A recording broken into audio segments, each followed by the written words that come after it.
Hello, I'm Robot Voice because OBS doesn't let me use my good mic, KC. Bringing you back to Emerald Randomized, where we're playing Emerald and it's randomized. And oh, right, this guy's in this. Right, the Battle Frontier guy. Aren't there like Battle Frontiers like in Slateport and somewhere else? Well, I only skimmed that conversation. Did he just fucking call me ugly and run away? What an asshole! I'm gonna kick his ass. But first, I need to do an encounter because that's what we. Okay, a Curlia? I'm not fucking complaining about a Curlia. Kind of redundant because I've got a Bedlam, but I'm not complaining about Curlia. You better not teleport away, Curlia. Or is that just a Ralts thing? Yeah, but how's it going? I got my Wizards with Gun video edited. It comes out tonight. I also got my Captain America script written, except for like the credits gag, but I'll finish that tonight, and I need to finish these things so I can do what I really want to do right now. Go back to playing Deltarune. Just let me play Deltarune. It's a fucking masterpiece. Like, you never know what you're going to expect because there's so much care and so much just effort put into every single moment of Toby Fox's games. And I'm seeing that a lot with Deltarune, and just like, I finished Chapter 3. Chapter 3 was so fucking good.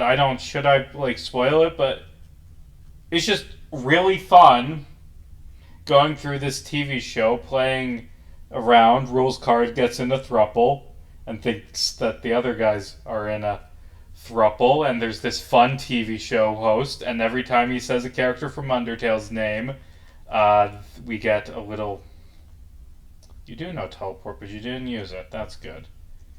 Every time he says a character from Undertale's name, just testing out teleport, their little jingle, like first couple notes of their theme, like he mentions, "You used to watch me with Azrael," and then as he says that, Hopes and Dreams starts playing real brief. That's fun, and just really, just overall, it's just a fun, like, I love this. And then, of course, it turns dark with, "I can't let you leave," and we get a cool, fun boss fight that kicked my ass. I could not figure, I just sucked at the rhythm game part of Tenna's boss fight. I could not do the rhythm game, and it's because I'm playing this on Switch, and, like, not a good Switch controller. The A and B buttons is what I was using. You can also switch over to the, like, D-pad on the Switch. So I have one hand on the D-pad, one hand on the directional button, on the A button, and that allowed me to do the rhythm game. I don't like rhythm. I'm not very good at rhythm games in general, and actually I should switch train on the Magic Carp, because I'm only going to get takedown on this Bedlam, or Beldum, whatever it's... Oh, you suck. But if I can get a Nuzleaf, that'll help me against Roxanne, I think. But yeah, it's just great. And then, at the end of Chapter 3, always gotta end the chapters of Deltarune with shit suddenly being worse than you can imagine. Like, the first one, it's like, oh, Chris rips out the soul and puts it in a cage and now has the knife. That's good. Number 2, Chris is the knight and just fucking cut open and dragged Toriel and Deltarune into a fountain with them. That's good. What could go worse in Chapter 3? Well, you see, how that one ends is, and I'm just spoiling this, I guess, how that one ends is, you did what you did with Lancer and Queen, where you befriend the boss and they're gonna come back to your home with you, and he's dead now. He gets brutally just cut apart by the knight. Meet the knight. It looks horrifying. This monster made out of darkness and sharp edges with a sword. And that kinda... People have speculated that kinda, like, gets rid of Chris's the theories that Chris is the knight. No, Chris is still the knight, I'm pretty sure.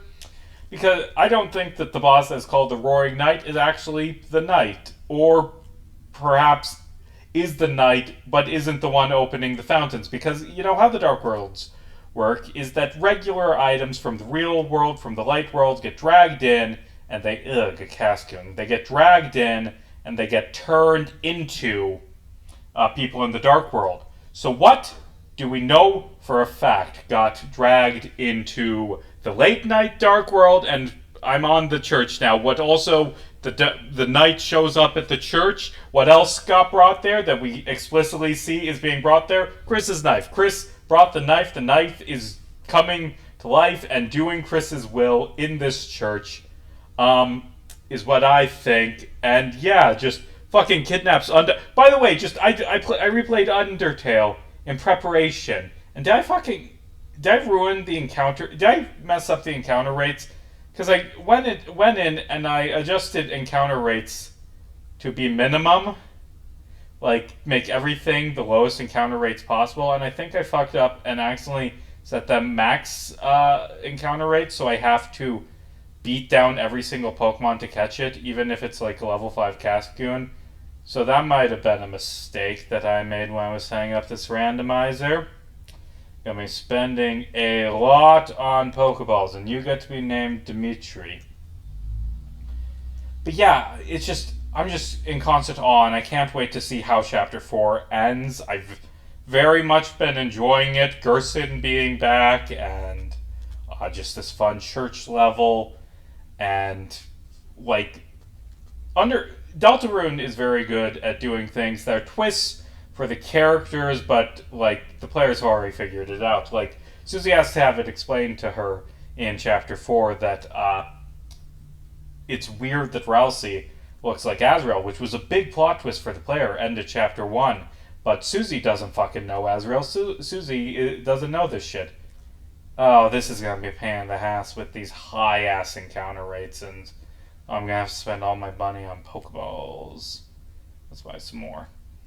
And like, probably my favorite, honestly, part of this so far, or maybe it's just because it's fresh in my mind, is when you go to the Holiday Mansion and we get Chris versus the player rip you out, like trying to dodge Chris's attacks so that you can get to the guitar. I just love it's a perfectly Toby Fox idea that, and there are other people that worked on it, I don't mean to dismiss this, but it's a perfect idea that how do I want to phrase this? That like the player character will rebel against the player and start to interfere, and that's like Chapter 3. Chapter 3 just had this great story about like debating these ideas of escapism and things from the Dark World not being real. I love Ralsei's bit about I'm not a real person, I only exist to serve you, and Susie being like, fuck that, you're our friend, and then Tenna just wants to hold on to you because remember when we cared about me? Be my friend again. Like, it's a very, very good game, and I've gotten to the part when I stopped because I admitted I had to work on the video, is I got to the part where they open a second fountain so they can talk to Gerson again to get the passcode. And there's going to be consequences. This is going to go bad. But God, Undertale's the best game I've ever played. Undertale's a masterpiece, and I think it's entirely possible that Deltarune, by its end, will be better. I am adoring this game. I love it so fucking much. But yeah, like Undyne showed up and she got kidnapped and got rescue her, and I was like, I was honestly betting that they wouldn't do anything with the Undertale characters except for Asgore and Toriel. But yeah, this is just it's a masterpiece. I adore this game so fucking much, and I can't wait to see how it goes. And I'll need to look up, because I didn't do Snowgrave. Need to look up how that goes in this change, because Burgley, is that his name? Burgley. I also replayed chapters 1 and 2. That's why I'm only getting to chapter 4 this morning. But yeah, Deltarune is a very good game. It's a masterpiece. I am sweaty because I have my AC off right now because it's in my living room and it's so goddamn loud, and I'm keeping it off because I want to be able to record my mic, but I am just fucking sweating right now. And maybe I'll cut this one early and go play Deltarune because it's a masterpiece. But I don't know what else. I got 2 Pokemon named after commenters. which means I'm obliged to read those commenters. That's what we do on this show. That's what we do on the show. I'll read that as I go through the Petalburg woods. Gonna be real honest, that segment with all these creators talking about how they got into Homestuck and what it means to them really hit me. I'm glad it hit you. It was designed to be the part that hits you and makes you cry. Is why my goal when making videos is to make people feel emotions and enjoy them. It really got me thinking about why I'm in this fandom, why I'm still here. Even if I know all the problems with the fans and its flawed history that I never actually got to be a part of, I got into Homestuck late. I started and first finished reading sometime in like 2022 or 3, all the way back when I was still coming to grips with my personal identity, with who I wanted to be as a person. Full disclosure, I'm a trans girl and see a lot of myself in these characters with such a wide cast. I'm reading fast because it's a long comment. It's kind of hard to avoid that for me though. When I first finished Homestuck,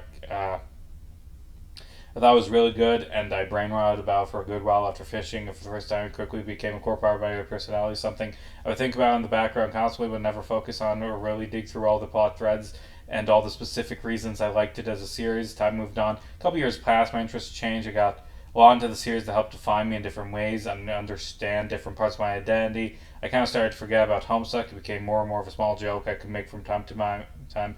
Do you know I read all of Homestuck once? I read all of Homestuck like probably collectively like 6 times, just from there are parts that I've read more than that, and there's parts that I've read less than that. I actually really liked it. Haha, isn't that funny on the internet? Yeah. There's a good Funk McLovin video about like the Sharpie incident and analyzing Homestuck's reputation that I can't recommend enough. You should go look that up. And I'm getting tangents on this already long comment. Eventually, somewhat recently, maybe a handful of months ago, or something to that degree, Homestuck-related videos started appearing on my YouTube feed again. I don't remember about yada. Fan creations, video essays, animated works, reread again, beginning again. This time, I paid a lot more attention.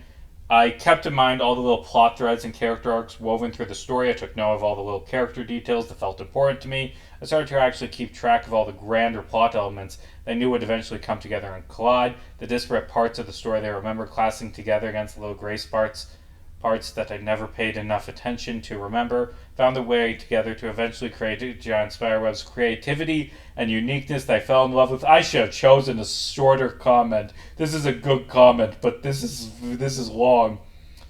Now made much that I fell in love with in the first place, now made so much clearer now that I could actually understand all the hell what was going on. For the first time in my life, I started to understand Homestuck. I don't even fucking understand Homestuck after... Like, every time I make a video on Homestuck, I understand it a bit more. It's one of those things that I don't know if I'll ever fully understand. It's a very dense, very well thought out comic. It has its faults, but I love Homestuck. After going through all of it again, going back and consuming yada, I realized, or rather remembered, that all along I had been carrying a piece of Homestuck with me years later, originally buried under something I thought was a cute little joke I could tell when introducing myself. My name. For privacy's sake, I'm not going to divulge exactly what that is. And hey, naming yourself Rose or Jade is fine. Maybe Jane or Roxy. Those are the only 4 good options. Don't name yourself Riska, but I'm glad Homestuck gave you a name and relayed you to you so much. But if you don't say what it is, I gotta speculate the worst. Like, hello, which one would be the worst Homestuck character to be? Yiffy. It's fucking Yiffy. But that's...